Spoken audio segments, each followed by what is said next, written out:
बिस्मिल्लाहिर्रहमानिर्रहीम। अस्सलाम वालेकुम नादरीन, आप यूट्यूब चैनल देख रहे हैं। मैं इमरान खान हूँ। नादरीन, सबसे पहले तो ये दावा किया जाता है कि अरकान असम्बली भी कंपेन नहीं कर सकते, वज़रा भी कंपेन नहीं कर सकते, और फिर पाकिस्तान तहरीक इंसाफ के ऊपर एलिगेशंस लगाकर उनके लोगों को गिलगित बल्तिस्तान से सूबा बदर कर दिया जाता है, उनके लोगों को गिरफ्तार किया जाता है, पाकिस्तान तहरीक इंसाफ के उम्मीदवारों को नज़रबंद किया जाता है, ज़्यादातर उम्मीदवारों को कंपेन नहीं करने दी जाती। जबकि दूसरी जानिब पाकिस्तान पीपल्स पार्टी और PMLN जो वहाँ पे आपस में नूरा कुश्ती कर रहे हैं, उन्हें मुकम्मल सहूलत फराम की जाती है। उन्हें एक दूसरे के लिए, यानी वो खुला उनके लिए मैदान छोड़ा हुआ है। पाकिस्तान तहरीक इंसाफ को कहीं निकलने नहीं दिया जा रहा और पीपल्स पार्टी और PMLN को मुकम्मल तौर पे फैसिलिटेट किया जा रहा है। देखिए, अगर अरकान असम्बली पे पाबंदियाँ हैं और वो इलेक्शन कंपेन नहीं कर सकते, तो फिर नवाज शरीफ साहब ये भी रुकन असम्बली हैं, बिलावल, आसिफा, बहुत सारे और हैं, अता तारड़ है, आबिद शेर अली है, इख्तियार वली खान है, और बहुत सारे लोग हैं। ये सारे वहाँ पहुँचे हुए हैं। ये वहाँ क्या करने के लिए गए हुए हैं? वहाँ तो गवर्नर पंजाब भी गए हुए हैं। ये सारे लोग कंपेन करने के लिए गए हैं ना। ये कंपेन ही करेंगे और क्या करेंगे, और इनके कंपेन करने के जलसे जुलूस वीडियोस आ रही हैं। जबकि पाकिस्तान तहरीक इंसाफ के लोग काम करना चाहते हैं तो उन्हें मना कर दिया जाता है वहाँ पे। ये इलेक्शन पाकिस्तान की मिलिट्री एस्टेब्लिशमेंट मैनिपुलेट कर रही है, और कितने अरसे के बाद कर रही है। यानी इमरान खान को निकाले हुए इन्हें 4 साल से जायद हो गए। ये अभी तक इमरान खान की मिथ नहीं तोड़ सके। इमरान खान को जेल में डाले हुए इन्हें 3 साल हो गए। ये अभी तक इमरान खान साहब की मकबूलियत को नहीं खा सके। इनको अपनी हुकूमत बनाए हुए 2 साल से जायद हो गए। जो नई हुकूमत बनाई है 4 साल से, तो वैसे ये हुकूमत में ही है। ये अभी तक इमरान खान का मुकाबला करने के काबिल नहीं हुए। आसिम मुनीर साहब आए, उन्होंने अपना टन्योर मुकम्मल कर दिया, एक और एक्सटेंशन ले ली, लेकिन आज भी वो और उनका पूरा बनाया हुआ निज़ाम इमरान खान का कैदी नंबर 804 का मुकाबला नहीं कर पा रहा। देखिए, डोनाल्ड लू ने जो साइफर लिखा था, इसके ऊपर पाकिस्तान तहरीक इंसाफ को बात करनी चाहिए थी, लेकिन वो खामोश रहे। उन्होंने इसके ऊपर ज़्यादा बात नहीं की। ज़्यादातर लोग डरते हैं पाकिस्तान में, और ये हकीकत है। और मेरे ख्याल में वो इतना नाजायज़ भी नहीं है। आप लोगों को ब्लेम नहीं कर सकते, मारने वाले को ब्लेम करना चाहिए। मार खाने वाले या मजलूम को बुरा क्या कहना। लोग बेचारे एक लेवल तक लड़ सकते हैं, अब बंदूक उठा के गोली तो नहीं चला सकते ना। अब बंदूक को इस्तेमाल किया जाता है। लोग टैक्स के पैसे से जो बंदूकें खरीद के देते हैं, वही बंदूकें लोगों के ऊपर सीधी की हुई हैं। तो लोग अब बंदूक उठा के नहीं लड़ रहे, तो इससे फ़ायदा उठाना चाहिए, निज़ाम को चलने देना चाहिए। या आप इंतज़ार कर रहे हैं उस वक्त का जब लोग आके सामने खड़े हो जाएंगे और लोग फिर बंदूक की गोली से भी नहीं डरेंगे। और अल्टीमेटली यही होता है, पूरी दुनिया में यही होता है। जब आप जुल्म को एक लेवल से ज़्यादा बढ़ा देते हैं, फिर वो मिट जाता है। तो पाकिस्तान में ये होना तो है। डोनाल्ड लू ने जब ये साइफर आया, उसने जब बातचीत की पाकिस्तानी सफ़ीर से, फिर साइफर आया पाकिस्तान में, जो उसने पैगाम भेजा कि अगर तहरीक अदम एतमाद कामयाब हो जाती है तो सारा कुछ माफ़ कर दिया जाएगा। उसके बाद हमने देखा पाकिस्तान में कि सारा कुछ माफ़ कर दिया गया। पाकिस्तान की एस्टेब्लिशमेंट ने जुल्म और जबर के पहाड़ तोड़ दिए, हुकूमत गिरा दी, नई हुकूमत बना ली, बंदर बांट की गई, धांधली की गई, 2 नंबरी की गई, जबरी गुमशुदगियाँ की गई, अदलिया और मीडिया पर पाबंदियाँ लगा दी गई, गैर आइनी और गैर कानूनी इलेक्शन करवाए गए, गैर इंसानी और गैर अखलाकी हरकत की गई, कोई पूछगछ नहीं हुई। इलेक्शन पूरा को पूरा चोरी कर लिया, फौजी अदालतों में सिविलियंस को सजाएं दे दी, और अब फिर एक मरतबा इलेक्शन चोरी कर रहे हैं। देखिए, कोई बाहर से आगे नहीं रोकेगा, क्योंकि अमेरिका ने कहा था सब कुछ माफ़, तो उन्होंने तो सब कुछ माफ़ कर दिया। और यूरोपीय यूनियन उस वक्त इस सारे कांड के अंदर अमेरिका के साथ शामिल था। कैसे समझे आप? इमरान खान ने एक दफ़ा तो ये कहा था कि हम अमेरिका को अड्डे नहीं देंगे, और इस पे उन्होंने बोला था एब्सोल्युटली नॉट। लेकिन जब यूरोपीय ममालिक की जानिब से खतूत आ रहे थे और इस बात का पाकिस्तान पे दबाव डाला जा रहा था कि पाकिस्तान यूक्रेन और रूस की लड़ाई में यूक्रेन के साथ खड़ा हो जाए, तब इमरान खान साहब ने कहा नहीं, हम न्यूट्रल रहना पसंद करेंगे, हम रूस के या यूक्रेन के दोनों में से किसी के खिलाफ नहीं जा रहे। इंडिया ने भी यही किया, कई अरब ममालिक ने भी यही किया। लेकिन पाकिस्तान का क्योंकि एक ट्रैक रिकॉर्ड है कि हम एक किराए की बंदूक के तौर पे इस्तेमाल होते रहे हैं, लिहाजा यूरोपीय यूनियन बुरा मान गया। और इमरान खान ने उनको जवाब दिया था, हम कोई गुलाम है। एक तरफ एब्सोल्युटली नॉट था ना, तो दूसरी तरफ था क्या हम कोई गुलाम है। ये यूरोपीय यूनियन को जवाब अच्छा नहीं लगा। उसके बाद अब आप देखें कि यूरोपीय यूनियन ने जो कुछ मर्जी हो जाए पाकिस्तान में, किसी किस्म का एक्शन नहीं लिया। और ये बात पाकिस्तान को याद रखनी चाहिए, हर पाकिस्तानी को याद रखनी चाहिए कि यूरोपीय यूनियन जो छोटी छोटी बातों पे एक्शन लेते हैं, पॉइंट आउट करते हैं, वो पाकिस्तान के संगीन तरीन जराइम के ऊपर भी, मिलिट्री एस्टेब्लिशमेंट के खिलाफ या नाजायज़ बनाई गई हुकूमत के खिलाफ वो नहीं बोले, बल्कि उन्होंने रिपोर्टें दबाई। और जो रिपोर्टें उन्होंने बाकायदा खुद लिखी, उन्होंने बनाई, वो रिपोर्टें भी मंजर आम पे नहीं आई। अभी एक यूरोपीय यूनियन की मेंबर हैं, इनका नाम है काजा कैलस। ये एक एस्टोनियन सियासतदान है, ये वज़ीर आज़म भी रही हैं एस्टोनिया की, पहली खातून वज़ीर आज़म थी, 2021 में बनी थी, 2024 तक ये वज़ीर आज़म रही थी वहाँ की। तो आजकल ये एक सफारतकार हैं, इस वक्त यूरोपीय यूनियन की खारजा उमूर और सलामती की पॉलिसी की आला नुमाइंदा है और यूरोपीय कमीशन की नायब सदर के तौर पर खिदमात सर अंजाम दे रही है। अब ये पाकिस्तान में पहुंची, इसने शहबाज शरीफ से मुलाकात की, फील्ड मार्शल आसिम मुनीर से मुलाकात की, डार से मुलाकात की और बाकी लोगों से। अब इसने ट्वीट किया, काजा कैलस ने, इसने कहा जी कि पाकिस्तान एक अहम इलाकाई ताकत और यूरोपीय यूनियन के लिए एक अहम शराकतदार है। आज इस्लामाबाद में मैंने यूरोपीय यूनियन और पाकिस्तान के ताल्लुकात को मज़ीद मजबूत बनाने पर बातचीत के लिए वज़ीर आज़म शहबाज शरीफ और इसहाक डार से मुलाकात की। मैंने रावलपिंडी में GHQ में आर्मी चीफ सैयद आसिम मुनीर से भी मुलाकात की। मैंने अमेरिका और ईरान के दरमियान मुज़ाकरात में सहूलतकारी के हवाले से पाकिस्तान के कलीदी किरदार की तारीफ़ की। देखिए, जो पाकिस्तान ने रोल प्ले किया वो पाकिस्तान ने प्ले किया। पाकिस्तान का कोई भी आर्मी चीफ होता वो ये कर सकता था और इसके ऊपर पाकिस्तान की तारीफ बनती है और सबको खुले दिल के साथ करनी चाहिए। ये पाकिस्तान की हैसियत है, ये पाकिस्तान की काबिलियत और सलाहियत है कि पाकिस्तान यहाँ पे ये रोल प्ले कर सकता था और पाकिस्तान ने ये रोल प्ले किया जिस पे हर पाकिस्तानी को फ़ख्र होना चाहिए। लेकिन जो जुल्म पाकिस्तान के अंदर हो रहा है उस पर हर पाकिस्तानी को आवाज़ भी उठानी चाहिए। तो यूरोपीय यूनियन की ये जो नुमाइंदा है, इन्होंने कहा जी कि एक बड़ी मंडी है, पाकिस्तान की सबसे बड़ी बरामदी मंडी यूरोपीय यूनियन है। पाकिस्तान यूरोपीय यूनियन की GSP प्लस स्टेटस का जो मामला है उससे फ़ायदा उठाता है और इसके ऊपर उन्होंने कहा जी कि एक सबसे बड़ा पाकिस्तान इस हवाले से एक मुल्कों में से एक है। अब आप ये देखें कि ये वो खातून नुमाइंदा यूरोपीय यूनियन से आई हैं और ये सारे लोग इमरान खान के मामले पे, ये सारे लोग इंसानी हकूक़ के मामले पे, अदलिया के अंदर होने वाली 2 नंबरियों के मामले पे, ये तमाम लोग मिलिट्री कोर्ट्स के अंदर सिविलियन को सजाएं देने के मामले के ऊपर भी चुप हैं। लेकिन आप याद रखिएगा, यही चीज़ों के ऊपर यही सारे लोग एक दिन बोलेंगे। यही डोनाल्ड ट्रंप होगा और यही पाकिस्तान होगा, या यही अमेरिका होगा और यही पाकिस्तान होगा, यही यूरोपीय यूनियन होगा और यही पाकिस्तान होगा। जिस दिन इनके मफाद के खिलाफ कोई आदमी आएगा तो ये पाकिस्तान की छोटी छोटी बात पर भी नुक्ताचीनी करेंगे और यही एक खारजा पॉलिसी का खासा है। लोग अपना मफाद देखते हैं। इमरान खान इनके मफाद में नहीं आ रहा था, ये इमरान खान को कठपुतली की तरह इस्तेमाल करना चाहते थे, वो इस्तेमाल होने से उसने इनकार किया और नताइज आपके सामने है। लेकिन देखिए, अगर पाकिस्तान की मिलिट्री एस्टेब्लिशमेंट या उस वक्त के जर्नैल इस्तेमाल ना होते रिजीम चेंज ऑपरेशन के लिए, तो फिर इमरान खान साहब की हुकूमत तो ना जाती ना, उनकी हुकूमत बरकरार रहती। लेकिन जर्नैलों ने जैसे हमेशा खिदमात सर अंजाम दी अमेरिका के कहने पर और पेंटागन के कहने के ऊपर, उन्होंने हमेशा वो किया जो उन्हें कहा गया, तो उन्होंने कोई अपना ट्रैक रिकॉर्ड तब्दील नहीं किया। अभी भी उन्हें कोई हुक्म आता है वो फौरी तौर पे उसको बजा लाते हैं। अब नाज़रीन, जो नाराज़ अरकान हैं, इन्होंने बैरिस्टर गौर को खत लिखा है। पाकिस्तान तहरीक इंसाफ के, आपको पता ना, खैबर पख्तूनख्वा में आजकल नाराज़गियाँ चल रही हैं। सुहेल अफरीदी ने अरकान असम्बली से मुलाकात की तो कोई कहता है 52 आए, कोई कहता है 72 आए, लेकिन इन बिटवीन है ना, फिर भी 20 से 40 लोग कम थे। हुकूमत कहती है 20 कम थे, मीडिया कहता है 40 कम थे।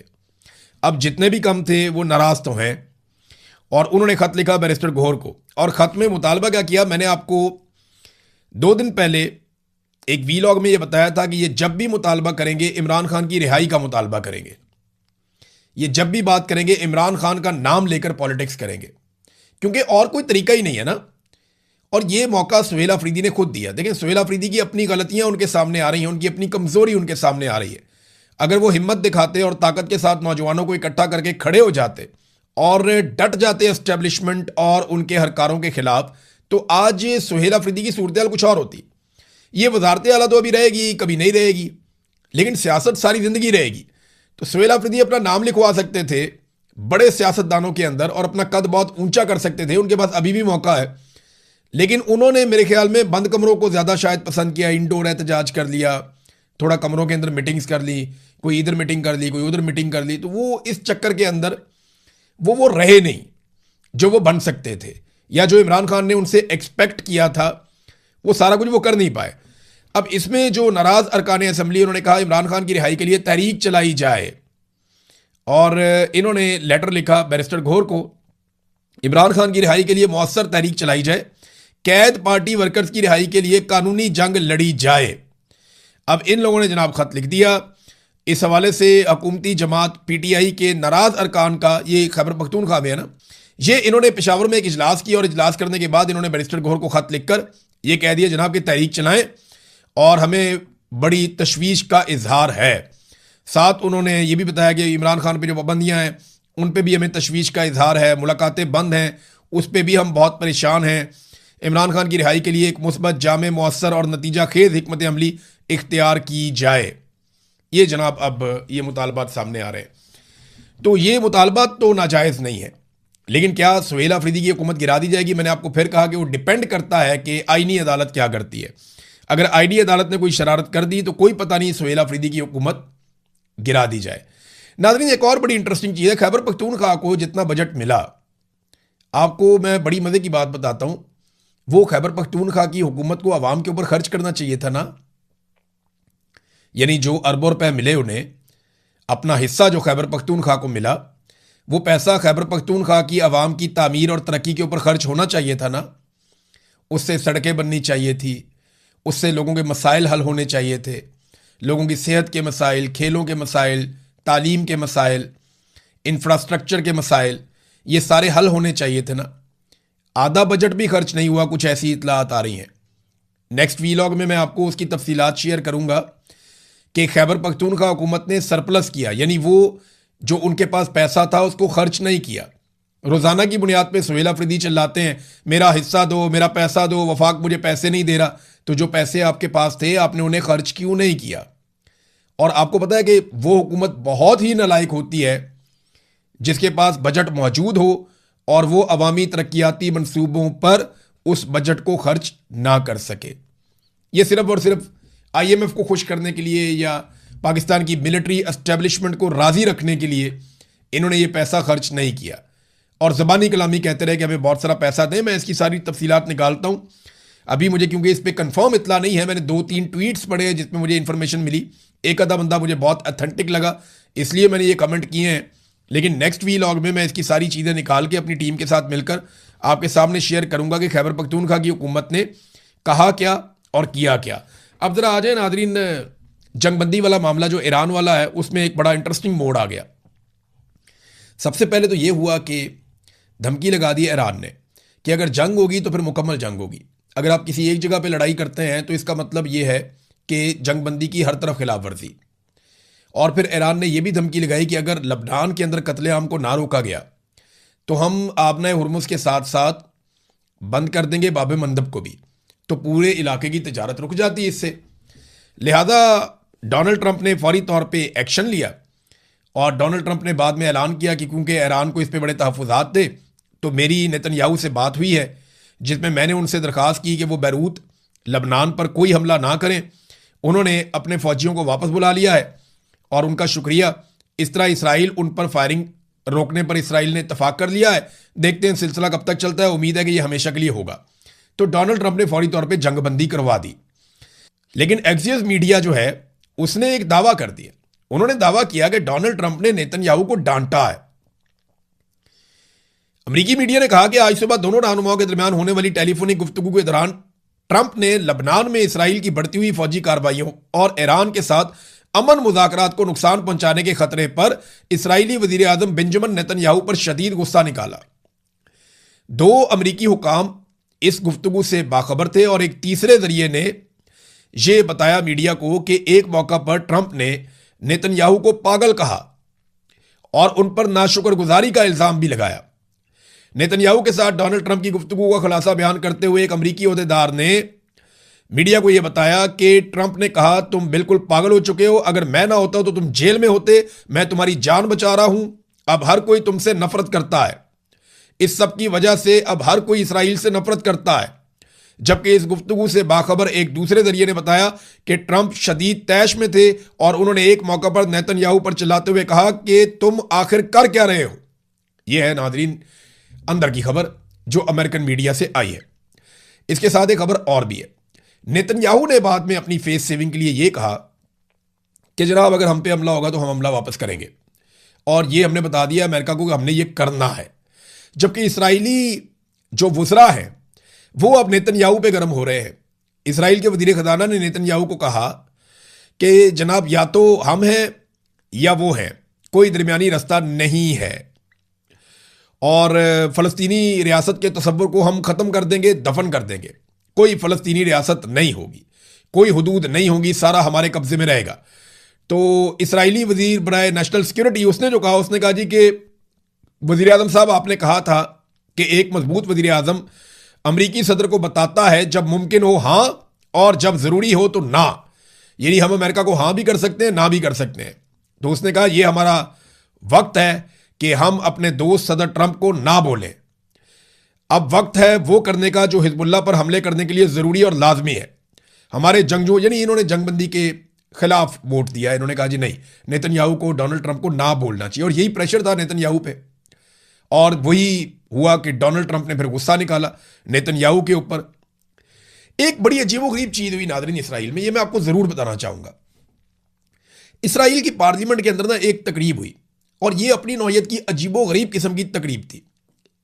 और ये ज्यादातर ईसाई वफूद बुलाए गए, मुख्तलिफ ममालिक से इन लोगों का ताल्लुक था, और इन लोगों को कहा गया कि आप यहां पे आगे खड़े होकर अपने अपने दिल की बात करें। ये लोग आते थे, आंखें बंद करते थे और फिर अल्लाह से माफी मांगते थे। यही अपने मजहब के मुताबिक वो सारा करते थे। मैं आपको चंद लोगों की बात, एक जर्मन शहरी है, वो आया, उसने रोना शुरू कर दिया। उसने कहा ए मालिक, मेहरबानी फरमा हमें उन तमाम कामों के लिए माफ कर दे जो हमने किए और जिनसे इसराइल की हमायत नहीं हुई।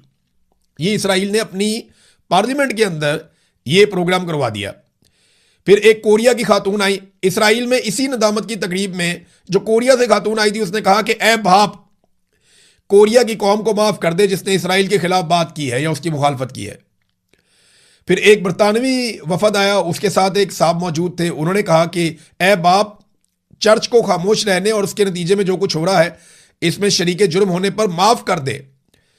क्या तू हुकूमत और चर्च दोनों में हमारे रहनुमाओं के दिलों को हमारी कौम के लोगों के साथ दोबारा अपनी और अपने कलाम की ताज़ीम की तरफ मोड़ देगा, ताकि एक कौम के तौर पर हम एक बार फिर इसराइल और यहूदी लोगों के साथ हमायत में खड़े हो सके और उनके दोस्त बन सके। तो ये एक अजीबोगरीब किस्म की एक तकरीब थी। मैं हैरान हो रहा था कि वॉर की तरफ जाते हैं, कभी इस तरफ जाते हैं। थोड़ा अर्सा पहले मैंने डोनाल्ड ट्रंप को देखा, जब वो बहुत इस्तराब में था तो उसके कंधे पे हाथ रख के बहुत सारे मजहबी किस्म के लोग खड़े हुए थे और वो अजीब किस्म के नारे लगा रहे थे। कोई मजहबी किस्म का उनका वो सारा रुझान था। अब ये उनके अकायद हैं, वो उसको वैसे कर सकते हैं, हर कोई आज़ाद है। लेकिन ये फ्रस्ट्रेशन बाद औक़ात जाहिर करता है उन लोगों की जिन्होंने दुनिया को जंग के अंदर फंसा दिया है। फिलहाल इसराइल के लिए वाकई डोनाल्ड ट्रंप की बात ठीक है कि नफरत में इजाफा हुआ है और इसराइल को नुकसान हो रहा है, क्योंकि यहाँ पे एक स्टेटमेंट आया है फ्रांस से। फ्रांस ने इसराइल पर एक पाबंदी लगा दी है। पेरिस में मुनक्कद हो रहा है एक दिफाई नौयत का शो, और ये बहुत बड़ी नुमाइश होती है जो पेरिस में होती है। वहाँ पे उन्होंने 15 से 18 जून को होने वाले प्रोग्राम में इसराइल की सरकारी शिरकत पर पाबंदी लगा दी है। इसराइली हुकूमत और वजारत दिफा के नुमाइंदों को इस नुमाइश में शिरकत करने या अपना कौमी पवेलियन लगाने की इजाज़त नहीं होगी। यानी ममालिक आते हैं ना, पाकिस्तानी भी जाते हैं, बाकी दुनिया के ममालिक भी जाते हैं, अपने अपने दिफाई हथियार लेकर जाते हैं। वहाँ पेरिस के अंदर उस शो के अंदर वो दिखाते हैं कि हमारे कौन से हथियार हैं, कैसे हथियार हैं। तो इसराइल को अब इस बात की इजाज़त नहीं दी जा रही। फ्रांस ने इसराइल पर पाबंदी लगा दी। अब एक तरफ गजा जो है उसके ऊपर मुकम्मल कंट्रोल इसराइल अपना पक्का कर रहा है, लेकिन बोर्ड ऑफ पीस में बैठे हुए लोग अभी तक खामोश हैं। अब तक के लिए इतने, अपना ख्याल रखिएगा, अपने इस चैनल का भी। अल्लाह हाफिज़।